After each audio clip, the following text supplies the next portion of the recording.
ഇന്നത്തെ topic current ratio എന്ന് പറഞ്ഞാൽ കറണ്ട് അസറ്റും കറണ്ട് ലയബിലിറ്റി തമ്മിലുള്ള റിലേഷൻഷിപ്പിനെയാണ് കറണ്ട് റേഷ്യോ എന്ന് വിളിക്കുന്നത്. This ratio also known as working capital ratio or bankers ratio. ഈ വർക്കിംഗ് ക്യാപിറ്റൽ റേഷ്യോ എന്ന് പറയുന്നത് കറണ്ട് അസറ്റിൽ നിന്ന് കറണ്ട് ലയബിലിറ്റി മൈനസ് ചെയ്യുമ്പോൾ കിട്ടുന്നതാണ്.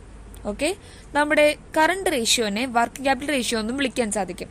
ഓക്കെ, ഇനി നമ്മുടെ കമ്പനി ലിക്വിഡിറ്റി മെഷർ ചെയ്യുന്നതിന് വേണ്ടിയിട്ട് കോമൺലി യൂസ് ചെയ്യുന്ന ഒരു റേഷ്യോയാണ് കറണ്ട് റേഷ്യോ എന്ന് പറയുന്നത്. ഓക്കെ, ഇനി താഴെ കാണിച്ചിരിക്കുന്നതാണ് equation. Current ratio that is equal to current asset divided by current liability. അതായത് നമുക്കൊരു ക്വസ്റ്റ്യൻ തരുമ്പോൾ അതിലെ കറണ്ട് അസറ്റുകൾ കറണ്ട് ലയബിലിറ്റിയും വേർതിരിച്ച് ഐഡന്റിഫൈ ചെയ്ത് ജസ്റ്റ് ആഡ് ചെയ്യുക. അതിനുശേഷം current asset divide by current liability ചെയ്താൽ മതി. ഓക്കെ, ഇനി പിന്നെ നമ്മുടെ കറണ്ട് അസറ്റിൽ വരുന്ന ഐറ്റവും കറണ്ട് ലയബിലിറ്റീസിൽ വരുന്ന ഐറ്റമാണ് നമ്മൾ മുകളിൽ കാണിച്ചിരിക്കുന്നത്. കറണ്ട് അസറ്റ് എന്ന് പറയുമ്പോൾ cash in hand, cash at bank, marketable securities, short term investment, bank bills receivable, sundry debtors, stock, work in progress, prepaid expense, advance tax paid. ഇനി കറണ്ട് ലയബിലിറ്റീസ് എന്ന് പറയുമ്പോൾ current sundry creditors, bills payable, outstanding expense, short term advance, provision for tax, dividend payable, bank overdraft and short term borrowing.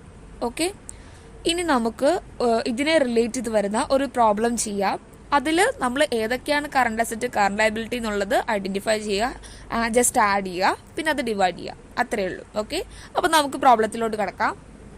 ഈ പ്രോബ്ലത്തിൽ current ratio calculate ചെയ്യാനാണ് പറയുന്നത്. അപ്പോൾ നമുക്കിതിൽ current അസറ്റുകളും current ലയബിലിറ്റീസും ഐഡന്റിഫൈ ചെയ്ത് ജസ്റ്റ് ആഡ് ചെയ്യാം. ഓക്കെ, സൊല്യൂഷനിലോട്ട് കിടക്കാം.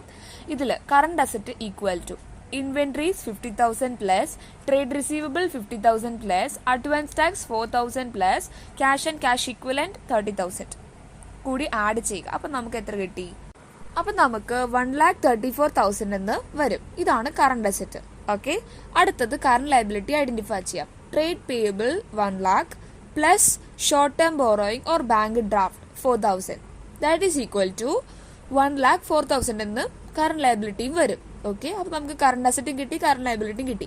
ഇനി current ratio that is equal to current asset divided by current liability എന്നാണ്. അപ്പൊ ഇത് കൂടി ഡിവൈഡ് ചെയ്യാം. അപ്പോൾ that is equal to 1,34,000 divided by 1,04,000. So that is equal to 1.29:1 എന്ന് വരും. ഓക്കെ, അപ്പൊ ഇതാണ് ആൻസർ. അപ്പൊ എല്ലാവർക്കും കറണ്ട് റേഷ്യോ മനസ്സിലായെന്ന് വിചാരിക്കുന്നു. സോ ഈ വീഡിയോ നിങ്ങൾക്ക് എല്ലാവർക്കും ഇഷ്ടമായെങ്കിൽ please subscribe my YouTube channel. അതോടൊപ്പം ഷെയർ ചെയ്യുക, ലൈക്ക് ചെയ്യുക, കമന്റ് ചെയ്യുക, സപ്പോർട്ട് ചെയ്യുക. Thank you.